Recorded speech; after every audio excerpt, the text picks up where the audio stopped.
have been on tour? No, we were in Europe all summer, and then we went out with a band. It's kind of famous in America called the Toadies, and Reverend Horton Heat.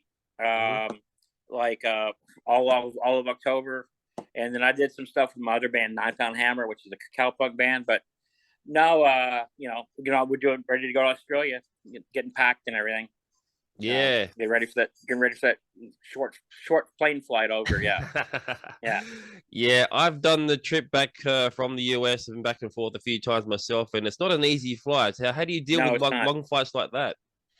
I usually don't. That's only we usually, well, we go to Europe a lot, but it's there's something, and it's only like 7 or 8 hours over there, and like maybe 10 on the way back. But Yeah. yeah, yeah, I don't know. I mean, I got to fly to San Francisco first, so even if I get all buzzed and everything, Mm. and drunk and take a pill or something, I'll be in the San Francisco airport going, and then I'll be buzzed on the first flight, coming down on the 13-hour flight after that. So Yeah. I don't know. I was going to deal with it, man. One time I had actually taken a Xanax and I had passed out. I actually somehow slept on the Australian flight, and I was out of it. And the stewardess accidentally poured hot coffee down my back Oh, and woke wow. me up. Yeah, Yeah. woke me up. I jumped up and started yelling, and then I was so out of it, I went back to. Jumped up, and started yelling, went back to sleep immediately. I was like, jumped up, God damn it, how can you do that? And went back. You know. Yeah. Anyway, yeah, it's not a pleasant flight, but whatever. It's gonna be great once we get there. Yeah, that's why once we get there, I wish we were there for. I'd stay with there for weeks. That'd be great. Yeah, we're only there Yeah. for like 5 days, man. Yeah. No, it's obviously great to have you back. When was Yeah, the last time you were down in Australia? I think 2018, maybe 2017, somewhere around then. So I can't remember. Had some years, but a couple of years before COVID were very blurry and Yeah. very busy.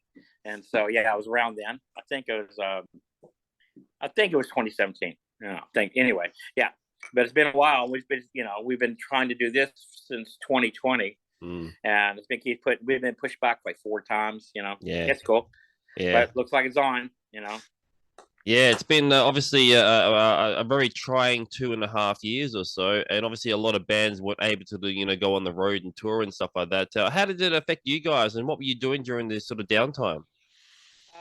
Man, I was doing stuff with my other band, Nine Pound Hammer, which is a cowpunk band because they live in Kentucky. So I was going to Kentucky and back. We weren't near as locked down as you guys were there, but Mm. I mean, there was no gigs. So I could travel, but there was no gigs. So Yeah. man, I wrote some songs and got off the road. Man, it's kind of a you know kind of boring, but we were sitting at home and realized that we don't have to be on the road all the time, and so we got just dried out. Didn't drink as much. Started going to the gym, doing a bunch of boring, healthy stuff, Yeah. and just got off the rock and roll treadmill, rock and roll roller coaster for a couple of years. And so it was all right, but I'm glad to be back on. Seriously, really glad to be back on. Yeah, I knew it was going to end, at one point. And even though people were saying, "Oh, it's going to be like this forever," I was like, "It's just calm down. I think we'll be back on the road soon." But it kept getting pushed back, pushed back. Yeah. So yeah, I think we watched a lot of television. I guess like Yeah. everybody else. I didn't really have any extra secret or anything, but something we did. But a writer, wife, the guitar player, she's digging in the garden, doing normal stuff. Yeah. Hanging around, trying to figure out how we're going to make money, that kind of thing. Yeah, like that's exactly it, wasn't it? It was scary, I guess, from a financial perspective for a lot of people who were kind of out of jobs and stuff like that, And I guess that's where people started getting creative and started doing things that they wouldn't normally do. Yep. Yeah, I know.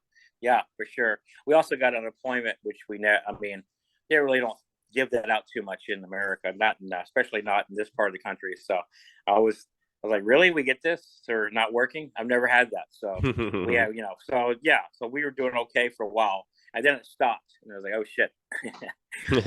Oh well, yeah. So it was. I don't know, man. I hope it doesn't happen again. It was a bummer.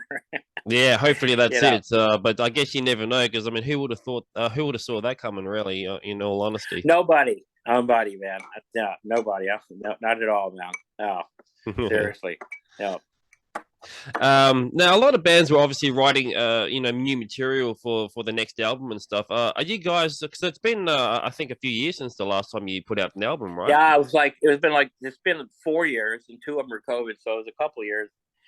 So yeah, we were just. I mean, I was doing stuff with my other band, and we were just kind of like chilling out and get on the road, off the road, and trying. And we're doing stuff like we released a record during that. We had to do a lot of artwork. We do a lot of busy work, but it was mostly like didn't write a lot of songs during that.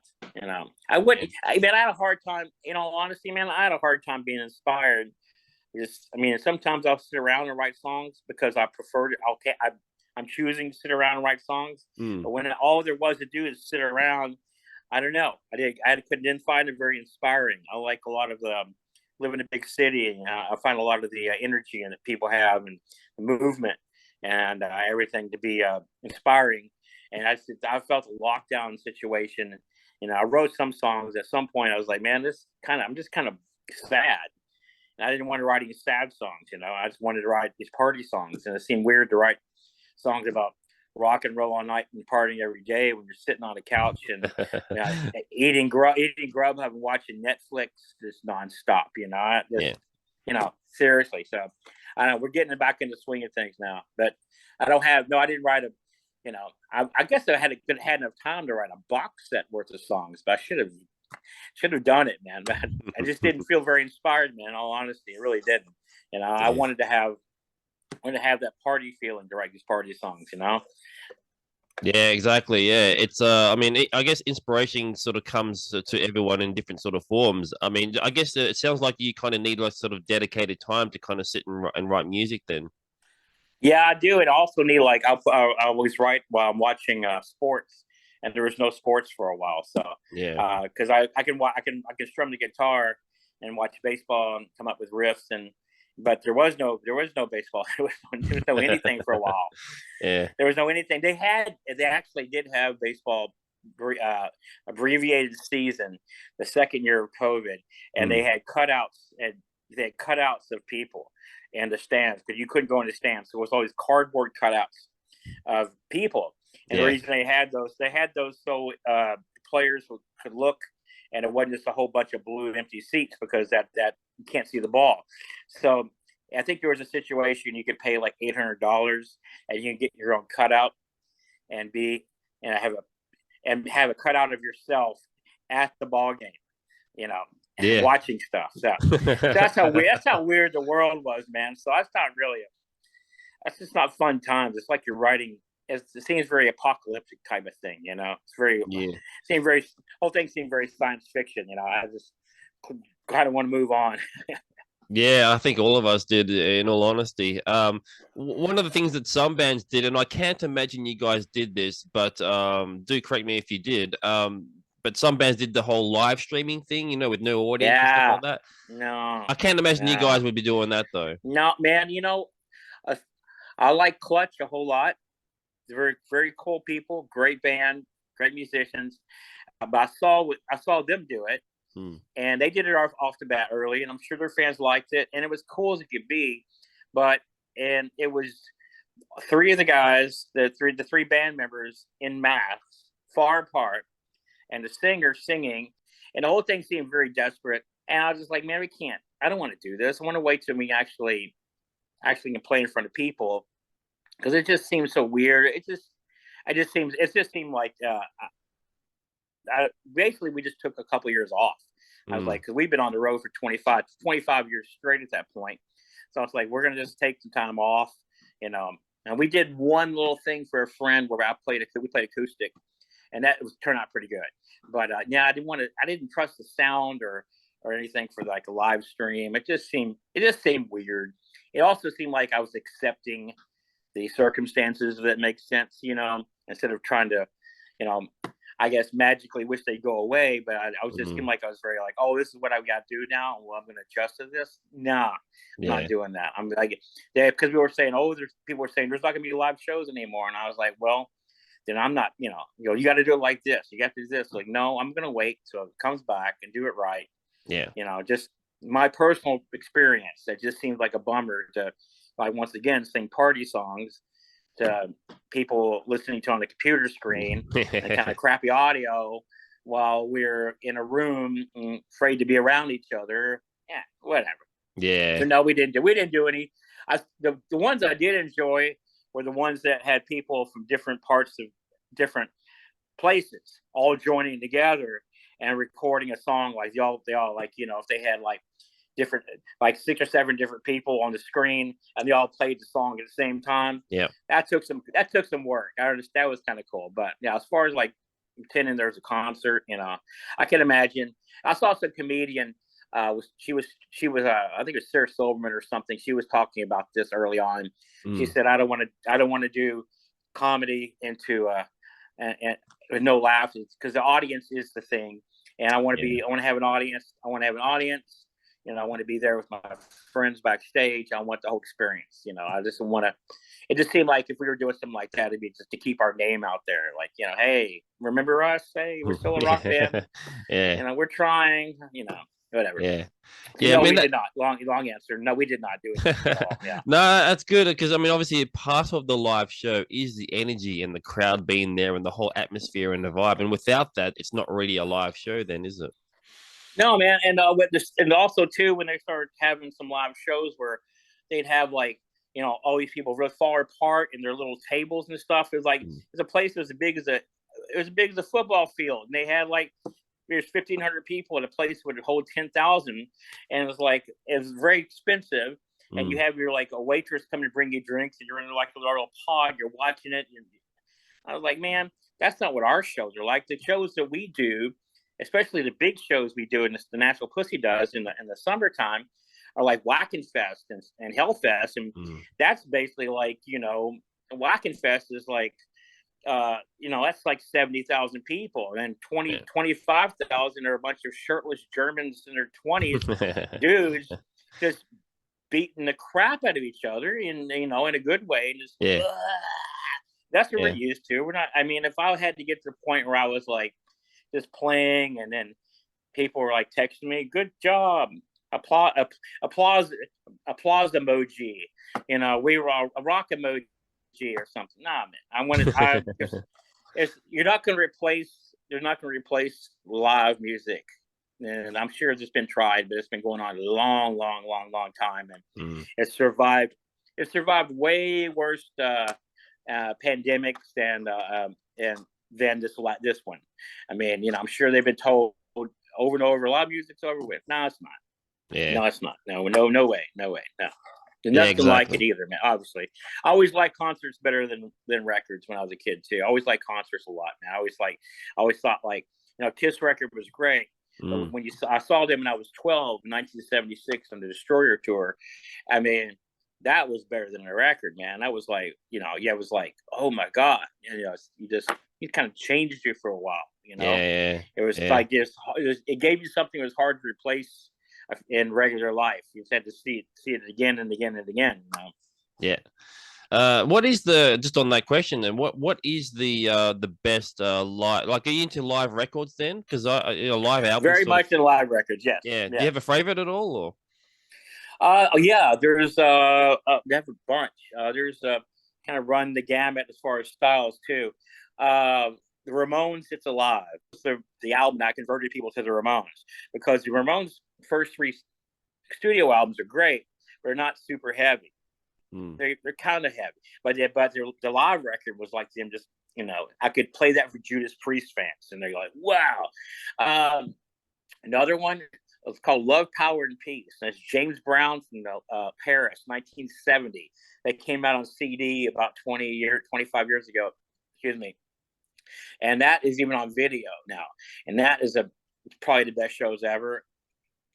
Also, we got Jerry Lee Lewis at the Star Club, 1964, was when he went back.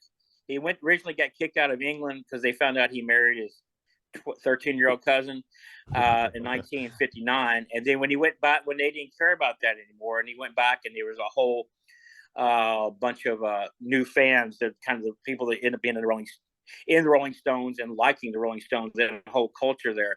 He went back to in Europe.